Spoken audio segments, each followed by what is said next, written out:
கோவை மாவட்டம் நொய்யல் நதிக்கரையில் வாழை, கரும்பு, மஞ்சள் விளைவிக்கும் விவசாய நிலங்கள் உள்ளன. மின்சாரம் எடுத்துச் செல்ல இந்த விளைநிலங்களில் உயர்மின் கோபுரம் அமைக்க மின்வாரியம் முடிவு செய்துள்ளது. இதுகுறித்து விவசாயிகளிடம் கருத்து கேட்காமலேயே இதற்கான பணிகள் தொடங்கின.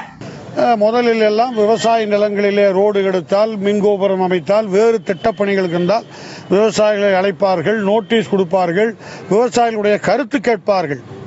ஆனால் இப்பொழுது இந்த கருத்து கேட்பு கூட்டமே நடைபெறாமல் விவசாய நிலங்கள் அத்துமீறி நுழைகிற இந்த நபர்கள் மீது வழக்கு பதிவு செய்ய வேண்டும். முன்னறிவிப்பின்றி தொடங்கிய இந்த பணிகளை நிறுத்த கோரி கலெக்டரிடம் மனு அளிக்கப்பட்டது. மின் கோபுரம் அமைத்தால் ஒவ்வொரு விவசாயியும் அதன் மீது ஏறி போராடுவோம் என விவசாயிகள் எச்சரித்தனர்.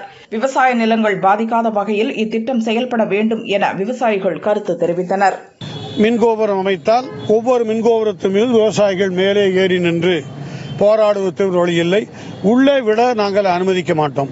மாவட்ட நிர்வாகம் எங்களை அழைக்க வேண்டும், விவசாயிகள் கருத்து கேட்க வேண்டும்.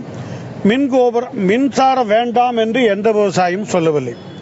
விளைநிலங்கள் பாதிக்காத அளவில் மின்கோபுரத்தை அமையுங்கள் என்றுதான் நாங்கள் விரும்புகிறோம்.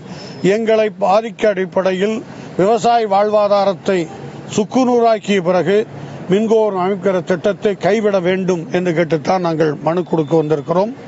மாவட்ட நிர்வாகம் இது குறித்து முயற்சி மேற்கொள்ள வேண்டும். மாநில அரசும் இது குறித்து விவசாய நிலங்களுக்குள் புகுந்து அத்துமீறி வன்முறையை கையாளுகிற முயற்சியை மீது அவர்கள் மீது நடவடிக்கை எடுக்க வேண்டும்.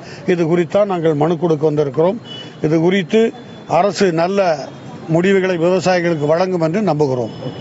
இத்திட்டம் குறித்து மாவட்ட நிர்வாகமும் மாநில அரசும் விவசாயிகளிடம் கருத்து கேட்டு விளைநிலங்களை பாதுகாக்க வேண்டும் என்பதே அனைவரின் எதிர்பார்ப்பாக இருக்கிறது.